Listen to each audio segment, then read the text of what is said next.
আমার চিংড়ি মাছের অ্যালার্জি আছে, কিন্তু আমি চিংড়ি মাছ খেতে ভীষণ ভালোবাসি। আমার কলেজে থাকতে হঠাৎ একদিন আমার এই অ্যালার্জিটা শুরু হলো, আর এখন অনেক সময় পরে কিছুটা ম্যানেজ করা যায়। মাথা বা খোসাটা বাদ দিয়ে রান্না করলে খেয়ে নিতে পারি, তবে ওটা ছোট চিংড়ি, বড় চিংড়ি তো কোনো মতেই খেতে পারি না। তাই এই লাউ চিংড়ির রেসিপিটাতে আমি মাথা শুদ্ধ চিংড়ি দিয়ে রান্না করিনি। যে কোনো চিংড়ি দিয়ে রান্নার টেস্টটা বেড়ে যায় যদি মাথা দিয়ে রান্না করা হয়। লাউ চিংড়ি খুবই একটা সিম্পল রেসিপি। অনেকেই দেখি যে অনেক কিছু অ্যাড করে, মানে কিছু দেখি আমি পেঁয়াজ অ্যাড করে, কেউ রসুন অ্যাড করে, কেউ জিরে ধনে গুঁড়ো অনেক কিছু অ্যাড করে, কিন্তু কিছু জিনিস একদম সিম্পল রাখলেই ভালো হয়। সাদা জিরে, শুকনো লঙ্কা, তেজপাতা ফোড়ন এটাতে যায়। লাউ কাটা নিয়েও অনেক প্রশ্ন এসেছে আমার কাছে ইনস্টাগ্রামে, তাই বলে দিই। আমি নর্মালি লাউ চিংড়ির জন্যে সরু সরু করে 1 ইঞ্চি লম্বা মতো কাট করি, কিন্তু অনেকেই আবার এইরকম করেও ছোট ছোট করে কাটে।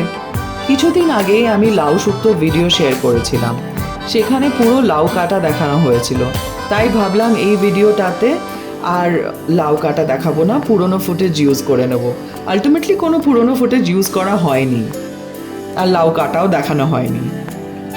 একটু নুন হলুদ দিয়ে নাড়াচাড়া করে ঢাকা দিয়ে লাউটাকে ভাপে সেদ্ধ করে নিতে হবে। সেদ্ধ হয়ে গেলে চিংড়িগুলোকে অ্যাড করে তারপর একটু আদা বাটা শেষে পরিমাণ মতো নুন আর একটু মিষ্টি দিয়ে রান্নাটা হয়ে যায়।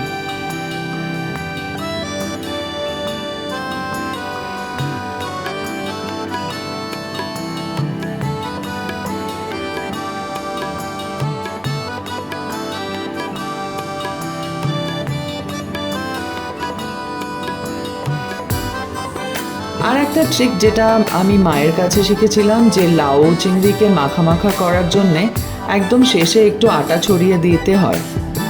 আমি একটু জলে আটা গুলে অ্যাড করে দিই, আর ঘি আর কাঁচা লঙ্কা দিয়ে নাবিয়ে নিই।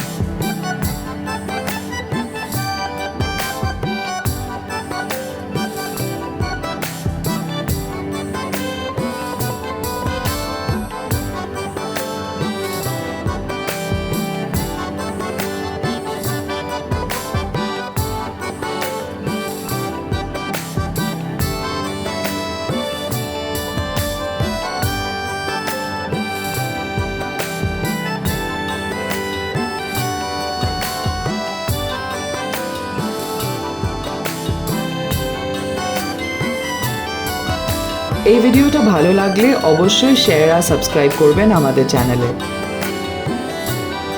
নেক্সট উইকে ভাবছি কিছু আম আর জাম দিয়ে রেসিপি করব।